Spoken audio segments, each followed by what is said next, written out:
პატრიციმულო სვენელებო, მაყურებლებო, ხომ, არ გაგიკვირდეთ უხელო ქურთკი რომაციათ, ამიდი ძალიან მატყუარა ამიდებია და მე შინია გავცივდე.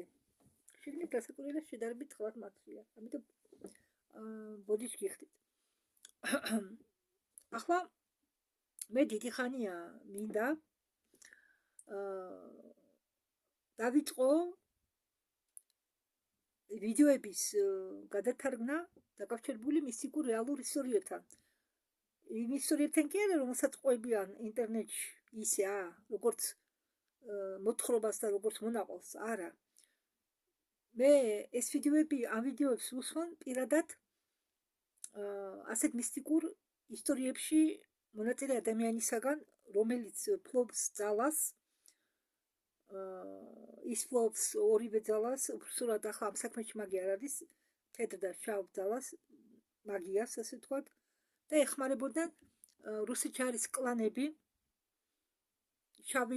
სულთაშავი კლანის ძალის კლანები, თეთრი ძალის კლანები ან შერეული და ეხმარებიან ადამიანებს და ხოლმე ხანდახან გამოდიან მღვდლები, ეკლესიის მსახურები და ამბობენ, მაგია არისო დემონური არა მაგია. დემონური არა მაგია. რატომ? განა დღევანდელი რელიგიების წარმომადგენლები არ ემსახურებიან დემონებს. დემონს ემსახურება ადამიანი, რომელიც გულაობს, გინდა კაცი იყოს, გინდა ქალი. დემონს ემსახურება ადამიანი, რომელიც ლოთობს. საერთო სასმელს ზედმეტ თუ გადააჭაფებს, შენ უკვე ხავ დემონის ხელში, რადგან შენ უღებ კარს დაბალ ვიბრაციულ სამყაროს. რატომ მინდა ახლა მე ესე იგი არის ასეთი ქალბატონი ალიონა ვოლკოვა, რომელსაც აქვს აკაუნტი რეალნე მისტические истории, სადაც ის ყვება ამ თავის ამბებს, თუ რა გადახდა თავს, თუ ვის დევნიდნენ და მე როგორც თქვენ გითხარით, ეგრე უმრავლესობას გონია, რომ ჩვენ ვართ მარტონი ამ სამყაროში, ხო? და სინამდვილეში მარტონი არ ყოფილა, ჩვენ უბრალოდ ვართ ბოლო ჯაჭვი. ჯაჭვურ, ეგრეთ ვთქვათ, ბოლო звено, последнее звено. ჯაჭვის მთლიანად ჯაჭვზე საუბარი, მაგრამ ჯაჭვის რგოლი. აი, ჩვენ ვართ ამ ჯაჭვის ბოლო რგოლი, რომელსაც წარმოადგენს სამყარო თვით შემქმნელით თავში და ასევე არ ვიცი თქვენ ახლა გწამთ თუ არა ეს, მაგრამ ჩვენ ხო ვართ ფიზიკური სამყარო. როგორც მე ბევრჯერ მაქვს ნათქვამი, რომ ჩვენ ვართ წვრილი სამყაროს ეგრეთ ვთქვათ ბოლო ნაყოფი. ჯერ ეფირულ დონეზე ვითარდება, ასტრალურ დონეზე სხეულები, ორგანოები და მე ვლინდება ფიზიკური სხეულის ავატარის სახით, მაგრამ აგრეთვე დაავადებებით, თუ შენ სულიერი იმუნური სისტემა არის სულიერი მდგომარეობა და დაავადებებთან აქვს კავშირი მაგალითად იმდაგვარად, რომ წვრილ დონეზე შენ გისუსტება ის დამცავი ბარიერი, იხვრეტება, ზოგადად თხელდება. ნორმალური ჯანმრთელი ადამიანის აურა არის ასე ბარხატებისებურად სხვადასხვა ფერისგან შემდგარი რგოლი. ჩვენს გარშემო სხვადასხვა ფორმის სფერო, ზოგი მოგრძო, ზოგი სიფართოებში მიდის, მაგრამ თუ ეს გარსი მიახლოებით იქნება ამ ხელაზე, მაპატიეთ ხელებით რომ გაჩვენებთ, ზოგ სხვადასხვანაირად აქვს. და ძალიან ავადმყოფ ადამიანებს, ამ ემოციურად ავადმყოფ ადამიანებს საერთოდ შევიწროებული აქვთ ეს ფენა, დამცავი ფენა. ხო, და ამასთან მე როგორ ისხო, ჯერ დაავადებები როგორც შავის ხერხემალი, ჩონჩხი უბრალოდ ნაგებობისა, ისე იქნება ეფირულ დონეზე, შემდეგ უკვე ვლინდება ფიზიკურ დონეზე. ხო, ამიტომ ახლა აზრებს უნდა ფრთხილად უნდა იფიქროთ, რომ თქვენი თქვენი ფიქრები თუ ის ცუდი ფიქრები არ ახდეს. ამიტომ ამბობენ რომ იყავით პოზიტიურები და ახლა შორს არ შევდობავ. ახლა განახეთ მე თქვენ ხო და ეს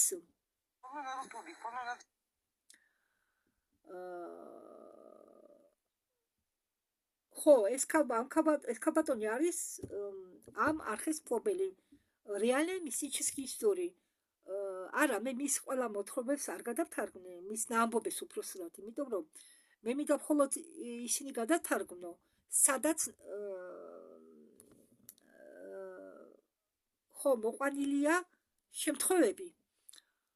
მაგალითად ზოგისთვის სამონადირო წასვლა არის ხობი. სიამოვნებს. ესე იგი ზოგი ადამიანებს სიამოვნებს გარეული ცხოველების მოკლა იმისთვის რომ ეს მისი ხობია და წყულად მოკლა ამ ცხოველების კი შენ თუ მაგალითად მოხდი ხარ ისეთ მიუვალ ადგილას რომ გინდა ჭამა შენ შეგიძლია მოკლა საჭვლის გამო ცხოველი მაგრამ მოკლა იმის გამო რომ შენ ეს შენი ხობია და შენ გინდა ისიამოვნო ეს არის დიდი ცოდვა. ასეთი ამდაგვარი ისტორიები მაგალითად იგივე თოვლის ქალზე ჯონობს სნეგურიჩკას უძახით და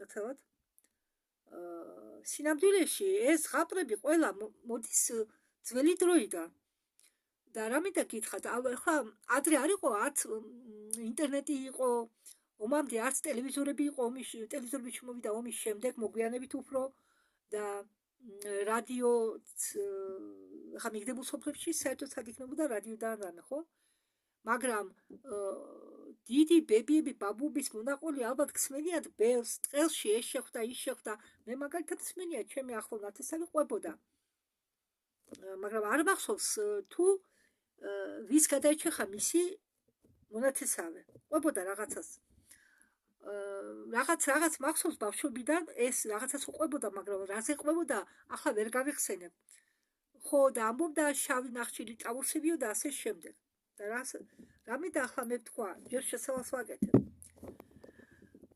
არსებობენ ხო რა არის დემონები ხანდახან იცით რა ეს დემონები კიდე განირჩევა ერთმანეთისგან არის დემონები რომლებიც ადამიანებს ეხმარებიან არის დემონები რომლებიც ადამიანებისთვის წარმოადგენენ საჩიჩროებას არიან დემონები რომლებიც არანაირ საჩიჩროებას არ წარმოადგენენ ამიტომ რომ ისინი არიან როგორც ჩვილი ბავშვები რა მეამიტი არსებები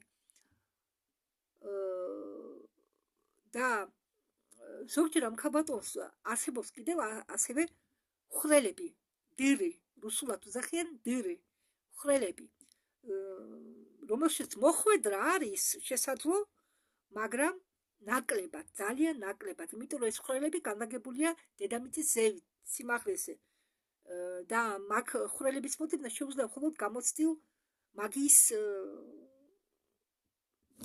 კონს უბრალოდ მე მაგ ხვრელებს ვერ შეამჩნევს მაგრამ შეუძლია ადამიანს შეიძლება ეს ხვრელი მომენტში განვაგდეს დედამიწის ზონაზე დედამიწის ზედაპირის ზონაზე და ადამიანი არაულებესი ჩავარდეს ამ ხვრელში პარალელურ სამყაროში ეგრეთ ვთქვათ შეიძლება ეგრეთ ითქვას არის ასაკუთრებული პარალელური სამყაროები კი მაგრამ ეს დემონური სამყაროები არ არის პარალელური ეს დემონური სამყაროები განლაგებულია სულ სხვა ეგრეთ ვთქვათ სამყაროში ну განზომილებაზე დაბალი დონის განზომილებებით სხვადასხვა -1-დან იწყება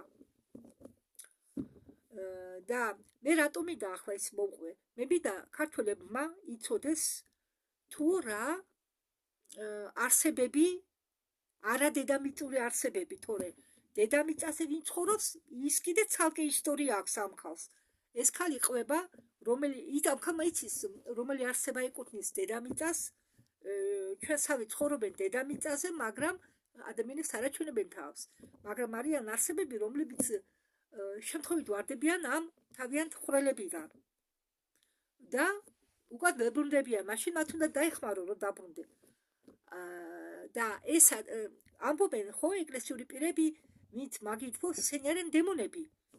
რაც მეუბნებით, როდესაც შემთხვევით იღება დემონური, არის ხოლმე ისეთი შემთხვევები, როდესაც იღება დემონური კარიბჭეები. კი, ძალიან ბევრი კარიბჭეა დემონური.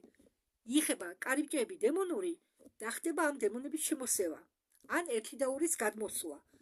ამ შემთხვევაში ამათ ვერავინ ფერმოირება ამ მაგების მეტი. შავი მაგებიც საჭიროა და თეთრი მაგებიც. ეგრე არა მოფენილი მიწა ყვავილებით მარტო თითქმის ეს ჩვენ ვინც ქალაქში ვცხოვრობთ, ნაკლებად ხვდებით ასეთ სიტუაციებს, მაგრამ ქალაქშიც არის. მაგალითად, სადაც ეს ქალბატონი ცხოვრობს ომსკში, არის კლანი, რომელმაც იცის ქალაქში, ქალაქ გარეთ არის ეს კარიბჭეები და ესენი კეტავენ ამ დემონურ კარიბჭეებს, გაღებაც იციან, დაკეტვაც იციან. და ალბათ თქვენ იტყვით, შავი მაგის წარმომადგენელი ალბათ ამ ადამიანის წინააღმდეგ მიდის, არა, თვითონ კარგებო. ეგრეა თქვენ რა, თავდავანებოთ ყველაფერს. უბრალო ადამიანმა ხო შეიძლება შეკვეთა მისცეს იგივე შავი მაგის წარმომადგენელს.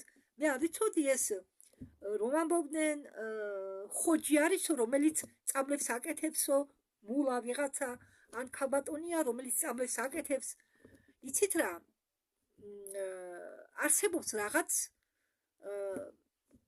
რიტუალები, რომლის ჩატარება შეუძლია უბრალო ადამიანს. გამოიძახებს დემონს ვინმე წინააღმდეგ ჯადოს დაადოს, მაგრამ მე ამ დემონის უკან დაბრუნება არ შეუძლია.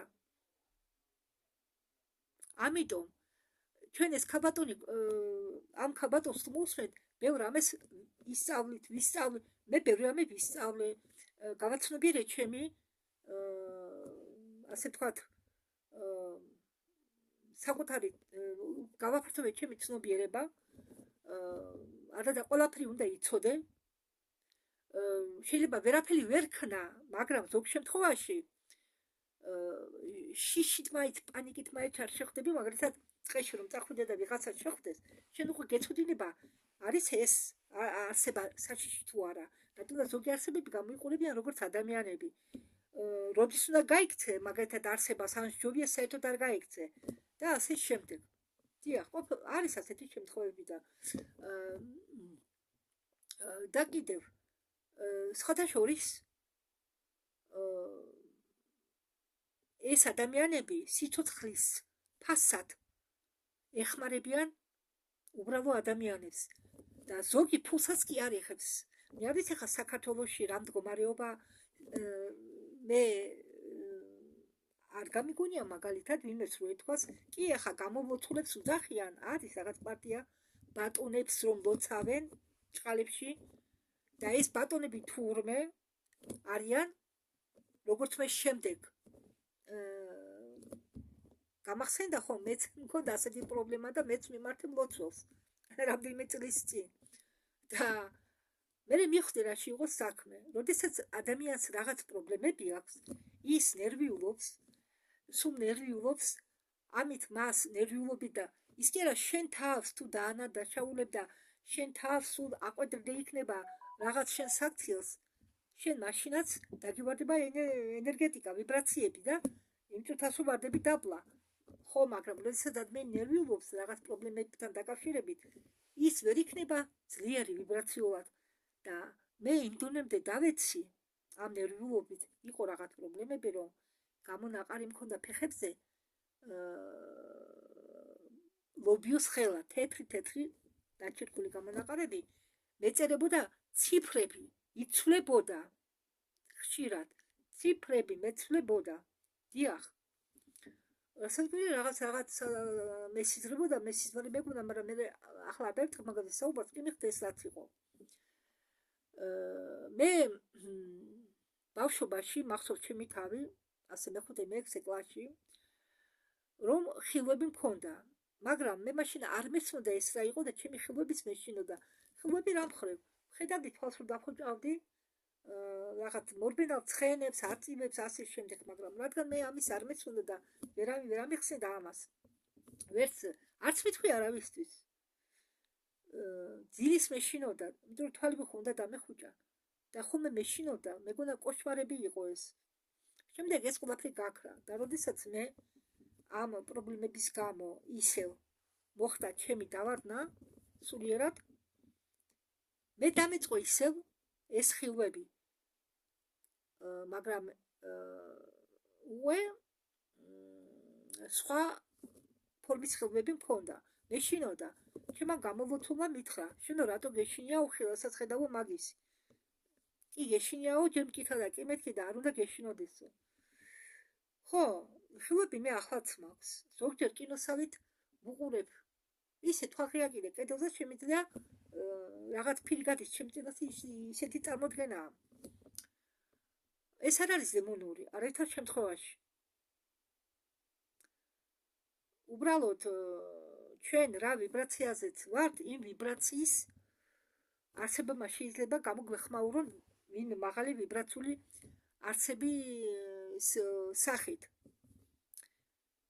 ჩვენ რომ რამეს ვთხოვთ და უშუალოდ ზეციურს რა ვინმეს ჩვენ ხომ არ ვიცით რა დონეზეა ჩვენი ვიბრაცია და ისიც საშიშია თუ ვის გადავეყრებით. ხო, ამიტომ თქლად უნდა ვიყოთ. თან ჩვენ ხო ვიცით რომ ჩვენ ჯერ არ ვართ ისეთი ძლიერები. ამიტომ ცოტა თავი უნდა შევიკავოთ ვინმეს რამეს ვთხოვოთ დაუშვათ, მაგრამ ჩვენ შეგიძლია მიმართოთ ჩვენ ზეციურ არის დედამიწაზე მიმაგრებული კურატორები, მასწავლებლები, იგივე სულიერი არსებები, იგივე ანგელოზები, არხანგელოზები, მთელი სულიერი სამყარო, ჩვენ გონია, კი, ჩვენ დროშია დრო თორე, იქ ახო დრო არ არის. შეიძლება იგივე ანგელოზი, მაგალითად შენი ფარველი ანგელოზი, ერთდროულად შენთანაც იყოდეს ხო საქმეს აკეთებდეს. კი, და ამ ალონა რეალური მისტიკური ისტორიების დახმარებით მე მინდა თქვენ გაგაცნოთ არსებები, რომლებიც არ არიან დედამიწის მაცხოვრებლები და ისეთებიცაც მოგვიყვება ალონა, რომლებიც არიან ჩვენი მობინადრეები, ბინადრობენ ჩვენთან ერთად. ოღონდ ტყეებში, ქალაქებში, ნუ დამავოი ხომ გაგიგონიათ კაცუნა, რომელიც იცავს სახლს, ხო? მაგენი კი, მაგენიც არიან საშიში, ზოგი არა. აგრეთვე ფერიები. მე არ ვიცი ახლა ზუსტად ფერიებზე ექსიმართლია თუ არა, მაგრამ არის ფერიების სხვადასხვა ნაირ სახეობა. ხო, ის ფერიები, რომელზეც მაგალითად ეს ალონა გვიყვება, არიან საშიში ადამიანებისთვის. ამიტომ მე მინდა თქვენ მოგიყვათ რჩეულად გადავთარგმნო ის, რაც შეიძლება თქვენ შემთხვევით ნახოთ თქვენი თვალი და რომ არ შეშინდეთ. თავარია არ შეშინდეთ. შიშით აგდებს ვიბრაციას. ხო და მე პირველი მე მინდოდა ამ ალონას მისტიკური ისტორიების გადათარგმნა და დადება შემდეგ რომ აქვს აკაუნტი მეორე, მაგრამ ის აკაუნტი იღებს მხოლოდ 15 წუთია ვიდეოებს. მეც არა, მეტიას და ითხოვს გავლას იმისი თავიდან რაღაცის ვერიფიკაციის გავლას და მიგდებს სხვა ტელეფონს, რომ მე როდესაც Google-ში გავიარე რეგისტრაცია, ყველაფერად თავიდან დარეგისტრირდი და კოდის მომივიდა დასაფიქსირებელი და ახლა Google ითხოვს თავიდან ვერიფიკაციას, არადა ჩემ ნომერს არ აჩვენებს. მე ჩემ ნომერს წერ მის მაგერად იქ რაც ნომერია მითითებული და SMS-ი როგორ მომივა? არ ვიცი და ამიტომ იქ მხოლოდ მოკლე ვიდეოებს ვსდებ მე, მხოლოდ მოკლე ვიდეოებს. ამიტომ და ეს აკაუნტი არა მაქვს მე ისე გავაკეთე აგდებულად გავაკეთე. ხო და მომენტის მინდა გაგართულოთ ყველა თქვენ მე მისმენთ. თუ მაგალითად მოხდა ის მე რომ ვერ შევედი დიდხანს ჩემ აკაუნტში, მე ალბათ შეთხად გამიჭირდება მაგის, იმიტომ რომ დავაფიქსირე ნომერი კი, მაგრამ რეგისტრაცია არ გამივლია.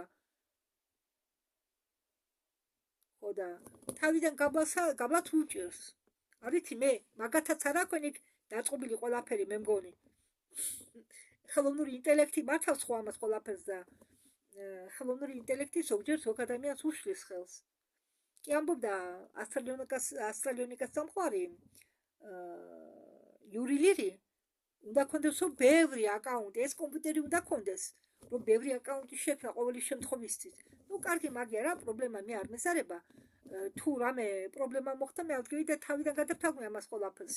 ზოგი დაწერილი მაქვს, მაგრამ ზოგის გადათვალა თავიდან არ გამიჭირდება, არ მეზარება, მაგალითად, პრინციპში დავდე თავიდან ამას ყველაფერს. ანდა ძველ თემებს ახლა მე ძველ თემებს ყურადღებას არ ვაქცევ.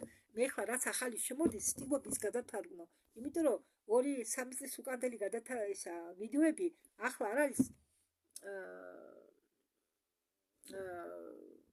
ასე ვთქვათ როგორი წყია კომბინაციური მე ეს სიტყვა მოვიფიქრე ახლა რადგან შემოდის ახალი და ახალი ინფორმაცია ხო და მე ავირჩი პირველი თემა გადასათარგმნად სნიერუგურაჩკაზე სნიერუგურაჩკა კი იცით თოვლის ქალი ხო თოვლის ქალზე გაგიგონიათ რუსულად ну погоди ром говоришь ты скажи снегу речка где была როგორ ამერი ტექსტი არ მახსოვს ты скажи снегу речка как дела მე снегурочка რომ ხრის ბაჭია უბრალოდ снегурочка ფორმაში ჩაცმული არ მახსოვს ტექსტი როგორ აუ აი ეს ტექსტი სულ მახსოვდა ხო ამ снегурочкას ნამდვილი снегурочкას ამბავია ძალიან ძელი მოთხრობა მაგრამ ძალიან კარგი მაგრამ იცით რა როდესაც მაგალითად მე მისტიკურ ისტორიაზე თან რამეს დავდებ იქ დავწერ რეალური მისტიკური ისტორიები წინ ასე დიეზი ერთი ესე იგი პირველი რეალური მისტიკური ისტორია და ქვევით მინიშნებას დავდებ ვისი არხია ან უბრალოდ მოკლედ დავწერ მისტიკური ისტორია ან ალიონას მისტიკური ისტორია რომელსაც ავირჩევ მაგრამ წინ ასეთი დიესი ხომ იცით დიეს დავწერ და ერთს და თქვენ მიხდებით თუ მე რამდენე და ხო მოკლედ დავწერ და დავწერ ისტორიის დასახელებას და შემდეგ ქვეშ მე მივუწერ ალიონას მინიშნებას სილკი ხო ალონა ყובה ეს დრო იყო შემოდგომა თუ შემოდგომის შუა შემოდგომა ზუსტად არ მახსოვსო ხო ალონა ყובה ახლებისთვის რომ მე ფლოფო ორი ძალით შავი და თეთრი და ამ თეთრ შავ ძალას უჭირდებაო დამუხტვა ხოლმე და მე გავდიოდიო ბუნებაში და იქ ვიმუხდებოდიო ხო მე მაგალითად ეს ალონა მუშაობს ბაზარში ომსკში და როდესაც ზაფხულში ვიმუშაებო კარგახანს შემდეგ ერთი რამდენიმე დღით გავდივარო აქვეო ქალაქგარეთ ტყეში ხო იმ ტყეში დავწებოდიო მიწაზე 1-2 საათი თუ და დამუხტავდიო ჩემ თეთრ ძალას ეს რაც შეეხება თეთრ ძალას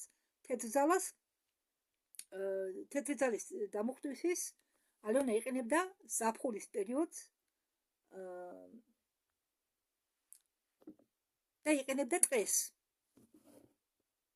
და შავი ძალის დასამუხტათო ჩემთვის ყველაზე უკეთესი პერიოდი იყო სეზონი შემოდგომა მაგრამ ყოველწელს არ მქონდაო მაგის საჭიროება გავსულიყავიო დასამუხტად ყოველწელს არ მჭირდებოდაო ჩემი შავის დამუხტვა და თუ მე თეთრი ძალის დასამუხტად ყოველწელს გავდიოდიო ტყეში ყოველ ზაფხულს მაგრამ შემოდგომაზე რომ გახვიდიო ტყეში ეს თვითონ უნდა ჩაიცვაო საჭმელით უნდა წაიღო და იმ წელსო იწელი იყო ჩემთვის ძალიან ძიმეო იმ წელს ძალიან ბევრი სამუშაო მქონდაო მე ყოველთვის გზავრობდიო მანქანით მას ყავს მანქანა თეთრი მანქანა ხო და მე ტყესო ვარჩევდიო ისეთ ადგილებსო ტყისო სადაც იყო მიგდებული სოფლები და რუსეთი კი იცი დიდი ქვეყანა და ამ ქალაქებთან განვითარებასთან ერთად ხალხმა დაცალა სოფლები და ბევრი მიგდებული სოფელი იყო რუსეთში ალბათ ახლაც არის ხო და ალიონაც ასეთ ადგილს ეძებდა მიგდებულ სოფელს ტყესთან ახლოს რომელიმე სახლში გაჩერდეს და შემდეგ იბორიალოს ტყეში მის გემოზე ამას ისი ეშინო და ძალა ქონდა და თავსაც დაიცავდა ასე რომ მხეცისგან პრობლემა არ იყო თავის დაცვა 10 ადამიანისგან ეს ადამიანს ხელად ამოიკითხავდა ხელა თუ რას გაიფიქრებდა ადამიანი და რაც გძნობდა ამას ვერაფერს გამოაპარებდი ორი ძალის პატრონი იყო ხო მაშინ ვიყავიო ახალგაზრდა დასაკვირველი საჭმელი თან დამქონდაო მაგრამ ეს სიცივე იყო ჩვენთვის ამ სიცივეს ვიყავიო მიჩული ვიყავი ახალგაზრდაო და ამ სიცივეს ვიყავიო მიჩული ხო ჩვენ ყველას გონიათ რომ ყოველთვის ახალგაზრდები ვიქნებით თავს არ უფრთხილდებით ჯართულობის ხრიდაც მაშინ უფრო ძლიერი ვიყავიო იმ წელს მე გადავწყვიტიო უფრო შორს წავსულიყავიო სადაც ჩემ თვალეს მოესურებაო წასვლა ხო წავედიო სადაც ჩემ გულს და სულს და ჩემ თვალს მოესურებოდაო მაგრამ იქ გავჩერდებოდი სადაც მე გადავწყვიტავდიო რომ უნდა გავჩერებულიყავიო როგორც ჩემ დგომში გაირკვა მე ძალიან შორს წავსულ ვარ სადაც დღე ნახევარი 2 დღე გავიდა მიახლოებითო 2 ქალაქი გამივლიაო და მე შემოხვიე მარცხნივო ტყე იყო იქ შერეული და იყო ყანა მანქანა ჩულებრივად მიდიოდაო არ დახვდოდაო ხო ეს ყანა გაიარა ალიონა მანქნით გავიდა 9 საათი დიახ ეს 9 საათი ამ გზაზე მიდიოდა ალიონა მანქნით და ალიონამ ნახა სოფელი ეს სოფელი იყო ცოტა მარჯვნივო მარცხნივ კი ამ სოფლის მარცხნივ იყო ტყე ის სოფელი სადაც მე შევედი იყო ნახრად დანგრეული და მიტოვებული იყო მოღრიბული ამინდიო მე შევედიო ამ სოფელში და მანქანა გავაჩერეო ისეთ სახთან რომელიც ასე თუ ისე მომიჩვენაო მთელი ფანჯრები იყო მთელი მე შევედიო ეზოში და იმ სახლში რო შევედიო იატაკი იყო მთლიანად ჩავარდნილი მე კიდევ რამდენიმე სახლი გავიარეო და მეოთხე სახლი აღმოჩნდაო შედარებით ვარგისი გასაჩერებლად როდესაც ხალხი ტოვებსო სოფლებს მათ შეშაბი არ მეაქვთო ნივთებიდან რაღაც ნივთები მეაქვენო საქონელი მიყავენო და რაღაც ნივთები დავხვდაო სახლში ფეჩიც ძელი ფეჩი იყო მაგრამ ვარგოდაო ხო იმ ესე იგი სადაც გავჩერდიო იმ სახლიდან გამოვედიო აივანზე და უცებ მარჯვნივ გვერდით სახლში მომიჩვენაო რომ თითქოს ვიღაცას უნდაო კარის გაღებაო გამოსვლა გარეთო მაგრამ კარი მიიხურაო მე ვიფიქრო ალბათ ვიღაც დარჩაო სოფელში საცხოვრებლად და მე გადავწყვიტიო იმ სახლში შესვლა და მათი გაცნობა ვინც იქ დარჩაო ვინც იქ იყო რადგან ყოველთვის საინტერესოაო ადამიანის დაელაპარაკო მე ხომ რამდენიმე დღით ვაპირებდიო დარჩენას და მოლაპარაკე ყოველთვის სასურველიაო და თან გამოკითხავდი თუ სოფელი რატომ დაიცალაო და წავედიო ახლა მე გადავწყვიტიო და წავედიო მაგ სახლში მეზობლების გასაცნობად მე არ მინდოდაო არავის საქმეში ჩარევა მაგრამ ყოველთვის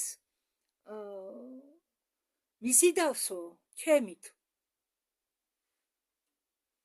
სხვის საქმეში ჩარევა მე უბრალოდ მინდოდაო შესვლა და მეზობლების გაცნობაო მე არასდროს არ მინანია რომ მე ამ სოფელში მივედი და გავხდი იმის მოწმე რისი მოწმე გავხდიო ჭიშკარი იყო ღიათო მივედიო სახლის კარებთან დავახაკონეო ვაღებ კარებსო და იქვე კარებთან ვიღაც ტრიალებსო სახლში იყო სიბნელე და მესმისო ხმა ой და ვიღაცას ვამჩნევო დაბალი ზომის ადამიანს რადგან ის ვინც ტრიალებს კარებთან ხელს უშლიდა კარების გაღებაში ალიონა ვერ შევიდა სახლში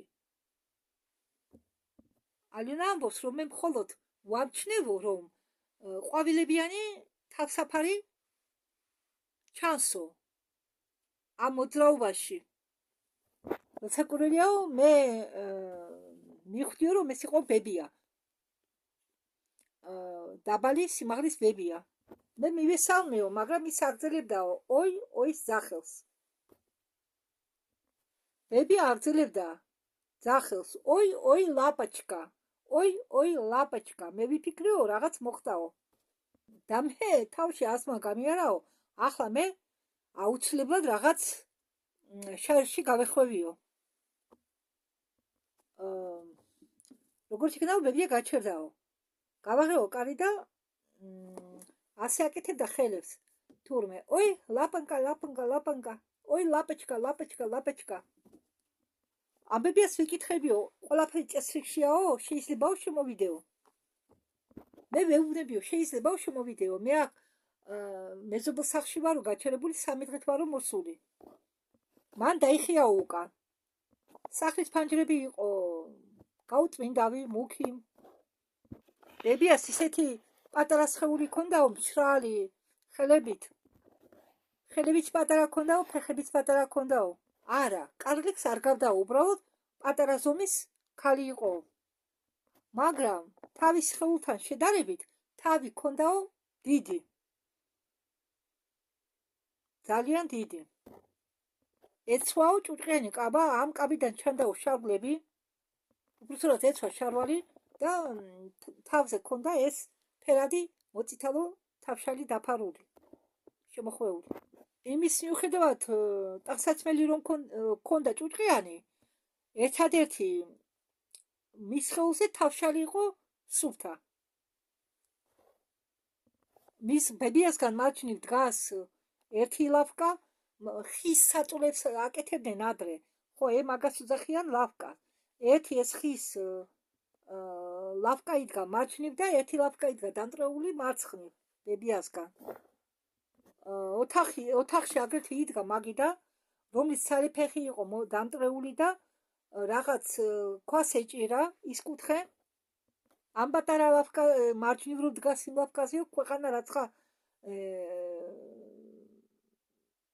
ძონძები ეყარაო, ტანსაცმლები, რაღაც ძონძები, ძველი ტანსაცმელები. და როგორც ჩანდაო, ამ ლავკაზე იწვაო ბებია. საჭმელსუნი არ იდგაო სახლში. თითქოს არასდროს გაუკეთებიათო ამ სახლში საჭმელი. და ალიონა იკითხება ამ ბებიას, შეიძლებაო დაგელაპარაკოთო? ეგებ რამე დახმარება გჭირდებათო? ბებია ხოლოდ გაიძახო და ოი ვეკითხებიო ბებიას, გშიათო? ვეკითხებიო, აქ ცივაო და რატომ არათეთო ცეცხლს? ის ჩამოშდაო იმ ლავკაზე, სადაც იწვაო. მე გავიფიქრეო, რომ ბები ალბათ არანორმალური არისო ცოდა. თითქოს ბებიას რაღაცი შეეშინდაო. მე გავედიო გარეთ და ვნახეო, სრაიც მაგვარი იყო თლიანი, დაუზიანებელი. და ამ სარაიში იყო შეშები იყო მშრალი. მე შევედიო იმ სახლში, სადაც გავჩოდიო, წამოვიღეო ჩემი რუგზაკი. მე მქონდაო გამზადებული ბუტერბროდები თან წამოღებული მოხარშული ძეხვით, დაგაბჩონებული ძეხვით და ყველით. და ბებიას ვეკითხები და ბებიამ აიღო ხელში ბუტერბროდი ორივე ხელით და დაიწყო ჭამა. ვეუბნებიო ბებიას, მოდით მაგიდას მივუშვდეთო, ცოტა დავილაპარაკოთო. თქვენ აქ ცხოვრობთო? ვეკითხებიო და კიო ცხოვრობო, ამბობსო, პასუხობსო. ვეუბნებიო, რა კარგი ადგილებიაო აქ თქვენთან. სოფელი რატომ მიატოვაო ხალხმა? ვეკითხებიო ბებიას და ბებია მიპასუხაო. ყველა წავიდა. ხო, მე უთხარიო, ხო, ყველა წავიდაო და უცებ გავიხედეო და ვნახეო. ხო და ბებიას რო ველაპარაკებიო, ფეჩის მარცხენა მხარესო, ბებია ხომ ამ კუთხეშიაო, თავის საწოლიანად, ხის საწოლიანად და ფეჩის მარცხენა მხარესო იქეთ. ახლა ფეჩი ასე იდგა, ამ მხარეს იწვა ბებია ისდა თავის საწოლზე. იქეთ კი რკინის საწოლი იდგაო კუთხეში. და ასეთნაირად სიგრძეზე კედლისკენ, ესე იგი თავით ფეჩის ხარისკენ ლოგინი დგასო, ლოგინზე ყველაფერი თეთრი აფარიაო. და ეს ზეწრები იყო ძალიან სუფთა. და ლოგინზე წორი არე სხეულის კონტურები ჩანდაო. მე მივედი ამ ლოგინთანო. და მე რომ მივდიოდიო ლოგინთან, ბებიამ დაიწყო ძახილი, ოი, შეშინებულმა. მე შევჩდიო და ბებიას მიმართეო, ბებია, გეყოფა, ოი, ძახილიო. ნუ რუსულად ჟღერს, ბაბუშკა პრისტან ოხაც. ეს ოი არის ოხაც. მე მასო ბუტებროდები დავაკავეო და მორსი დაუსრიო და მიკვირდაო აქამდე რით იკვებებოდაო ბებია. კარგი, ახლა ისეთი სეზონიაო, სოკოსი და კენკრას შეგროება შეიძლებაო, მაგრამ სხვა დროსო რით იკვებებაო. მე მივედი ამ ლოგინთან, ლოგინზე წევს სხეული, ჩემ გასაკვირად სუფთა თეთრეული ეფარა ამ ლოგინზე. მთელი სხეული იყო დაფარული ზეწრით, მოჩანდა მხოლოდ თავი. აქამდე იყო ზეწარი კისრამდე დაფარული. სახე იყო ფართო, დიდი სახე. ამ ადამიანის თვალები იყო დახუჭული და მეო რამ გამავცაო იმანო, რომ ქუთუთოები ამ ადამიანის იყო ლურჯი ფერისო. ხო, თავზე რომ ავხედიო, ჯერ მეგონაო მელოდი ეს ადამიანი. არა, მე რომ დავაკვირდიო, მოკლე თმა ჰქონდაო, მაგრამ ბუჩქებად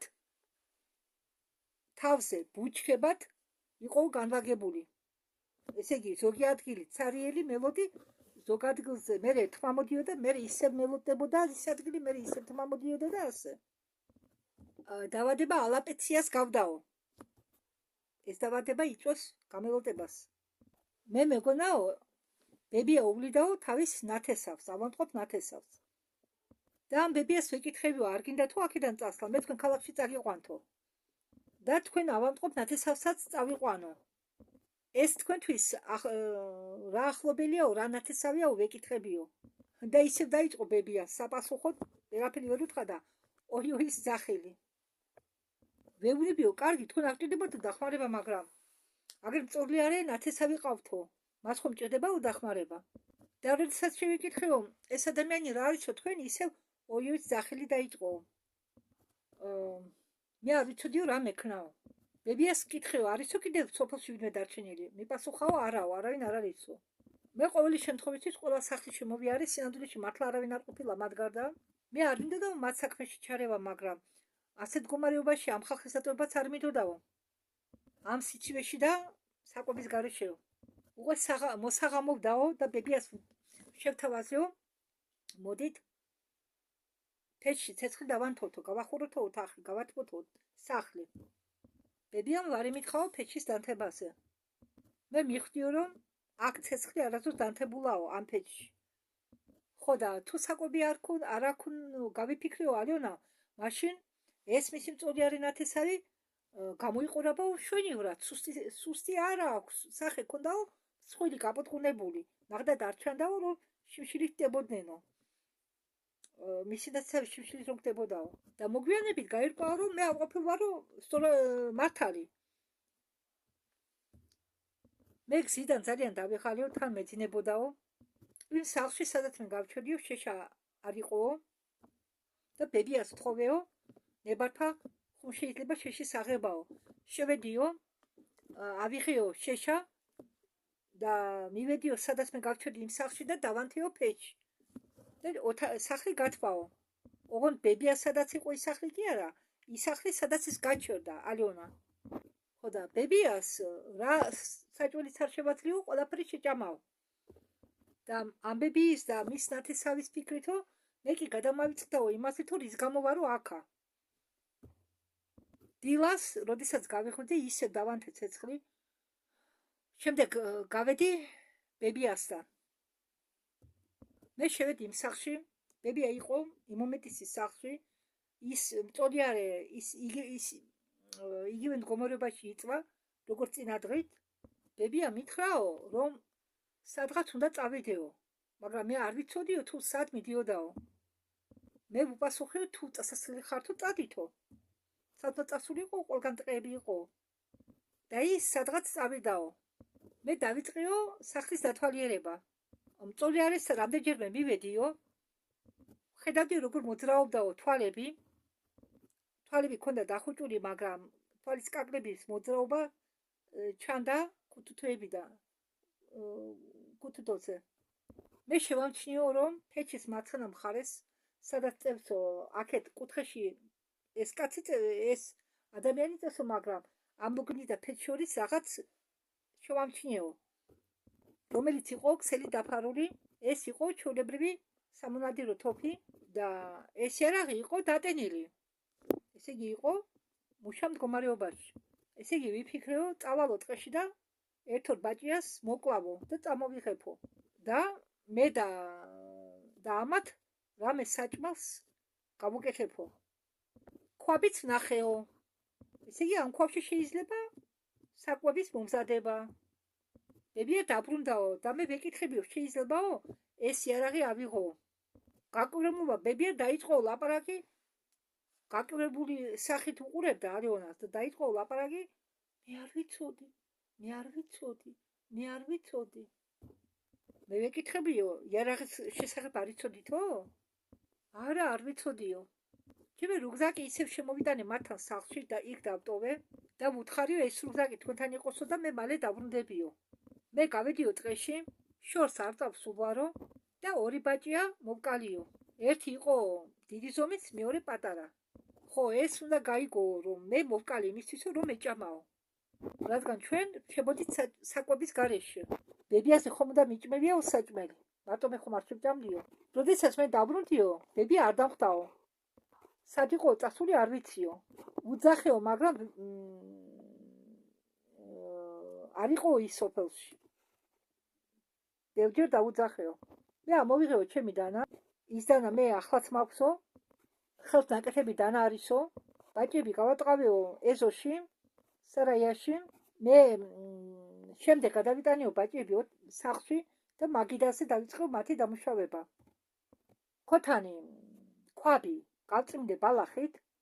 მათ ქონდათო ჭა, მაგრამ ჭა იყო სოფლის მეორე მხარესო, მეორე მხრის ბოლოსო, სოფლის მეორე მხრის ბოლოსო, მაგრამ წყალს ქონდა სუნიო. დაყენებული წყლის სუნი ასდიოდაო. მე გავიფიქრეო, რა მოხდაო, მე ეს ხომ უნდა ადუღდესო ეს წყალი და იყოსო და წამოვიღეო ქვაბი წყალი. არა, მე ჯერ ფეჩი არ დამინთიაო, რადგან ბებიამა მეკძალაო და ბებიას დაბრუნებას ველოდებოდი და მართლა ამიღო დამეთო ფეჩი, რომ საჭმელი გამეკეთებიაო. თუ არ იმითხაო, ჩემ სადაც მე გავჩოდიო, ის სახლში გავაკეთებო საჭმელს ვიფიქრეო. და უცებ გავიგეო, ეხლა ამ ბაჭიებს ჭრიდიო. ყველაფერი დავამუშავო, გავატყავეო, გავწმინდიო და ბაჭიებს ვოჭრიდიო. მომისმაო ხმა.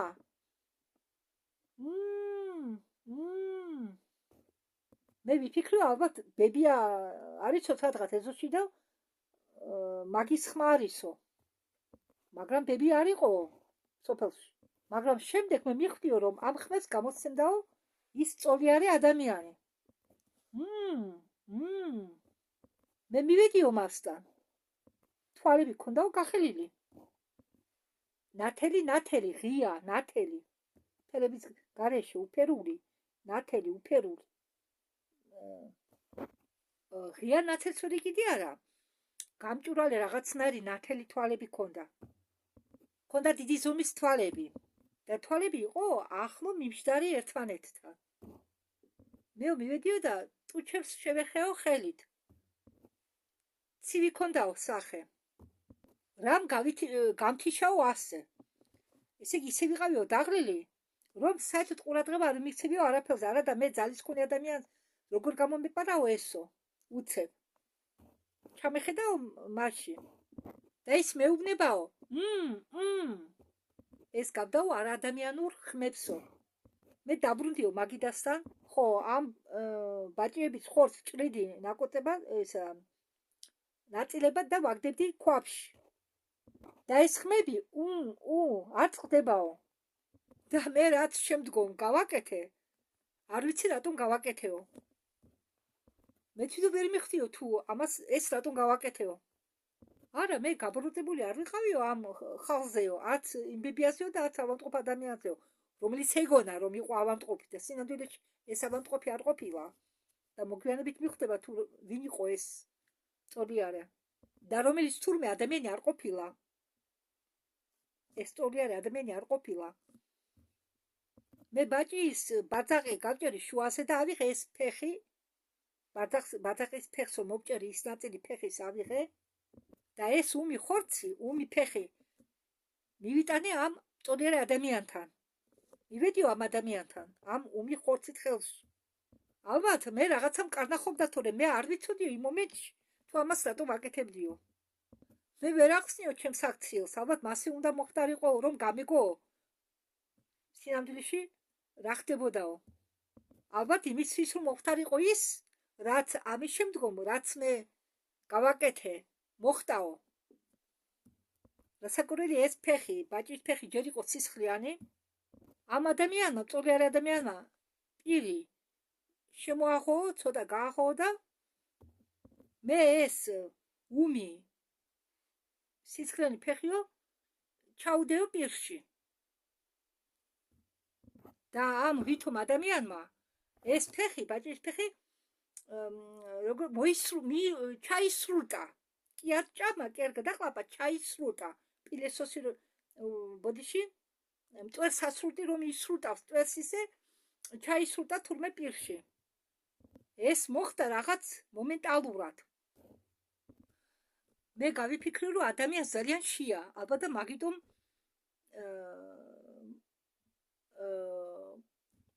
ჩაისრულტა უცებ ეს ფეხი. მე გამიკვირდაო ამის და იმაზრისა გავიფიქრე რომ ადამიანს ძალიან შიოდა. მე ისე მაგიდას დავუბრუნდიო. მე იმ მომენტში ვიყავიო გათიშული. მე გავაგრძელიო ამ ბაჭის დაჭრა. მე ბაჭას ჭრიდიო და თავი მქონდაო დაბლასი ჩამოწეული. ხო და რაღაც მოძრაობის ხმა გავიგეო. ბაჭას ჭრიდიო, მოძრაობის ხმა გავიგეო, აწიო თავი. და ის სწორიარე ადამიანი ლოგინზე ზისო. დამჯდარაო, ლოგინზე ფეხები, მსხვილი ქონდაო. ფეხის ნაწილები ქონდაო მსხვილი. ხო, ესე იგი სუქანი, ესე იგი ჩაფსკვნილი სხეული ქონდა და ეთყობა ეს იყო ქალი, რადგან ქონდა სიმპტომები ქალის კედისა. დიახ, ამ არსებას ქონდა სიმპტომები ქალის კედისა. სულ დვალა სხეული ქონდაო. მე გამიკვირდაო. ამ დროსო ის არსება დგებაო. პროსინა უვარდებაო და შიშველი გარბისო გარეთ. ის იყო სრულიად შიშველი. ძალიან მაღალი იყო და ძალიან მასიური. სიმართლე გითხრათო, მე არ ვიყავიო განწყობილი სამუშაოდ, მე ძალიან დაღლილი ვიყავიო. ალბათ გავიდაო რამდენიმე წუთი, იღება კარებიო და შემოვარდაო ეს ბებია. და თუ ამ დრომდე ის ლაპარაკობდა, ой, ლაპაჩკა, ой-ის. და ახლა დამელაპარაკაო ჩვეულებრივი ნორმალური ხმითო. და მიყვირისო, ეს რა ჩაიდინეო. ისეთი ხმით მიყვირისო, რომ ვერ დაადგამო თავს ქალს ეკუთვნისო ეს ხმა თუ კაცსო. თან იგინებაო. ჯერო ადრე იყო, ადრეაო, ეს რა ჩაიდინეო. მე ვეკითხებიო, რა არისო ადრე. მე ვდგავარო და ამ ბაჭის ნაჭრები მიკავიაო ხელში. და უცე ბებია დაეცა მუცელზე. ბებია წააქცია ქარიშხალმა. ის კერა დიდი ქარიშხალები. როდესაც ზამთარში პატარა ასეთი პატარა ქარიშხალები ტრიალებს. მაგრამ ძლიერი მომენტის ის ძლიერი იყო და ამ ქარიშხალის ძალამ წააქცია ბებია მუცელზე. ხო და არ დაგავიწყდეთო, ჯერ შემოდგმარისო, ზამთარი არაო, თოვლი არაო. ხო, ბებია ვარდება ხო მუცელზე, მის გარშემო თოვლი იყრებაო. არა და ზამთარი არაო, თოვლი გარეთ არაო, ხო? შიგით თოვლი შემოიყარაო, ბების გარშემო. მაგრამ ესვის რომ გარეთ რაღაც ხდებაო. თითქოს რაღაცა ბოდიში რუსულად უნდა ვთქვა, აბაროტებს, აძლიერებს. ესე იგი, ტრიალებს და ეს ტრიალი ძლიერდება. ხო, არ ვიცი რომ მხარის ტრიალებს. Как сказать, знаете, как будто бы вот... ხმები მოდის თითქოს ეს ვიუგა, ეს პატარა ეს ქარიშხალი ზამთრის ხმა ხომ გესმით? რუსეთში იცი ზამთარში ასეთი ხმა. ხმები თითქოს ხმუის, თითქოს გელი ხმუის, მაგრამ სინამდვილეში ეს ზამთრის ქარ ბორბალებია, არ იცი სწორად როგორ გადავთარგმნო. აბა თქვენ მიხდებით მე რაზე მაქვს საუბარი? მე ამბებიას გვერდი ჩაუვარეო და გავედიო აივანზე. მე გავდივარო გარეთ აივანზე და ხედავო ასეთ სურათს. და რას ხედავო? ჭიშკრის მიღმა ქუჩაში ეს ვითომ ავადმყოფი ადამიანი ტრიალებსო. მარტო ხელები ჩანსო. თვითონ ის არ ჩანსო. თვითონ ის ცუდად ჩანსო. და ეს ვითომ ავადმყოფი ტრიალებსო ამ თოვლის ქარბუქში. ხო, ქარბუქი უკეთესია. ქარბუქი უნდა უხდება უფრო.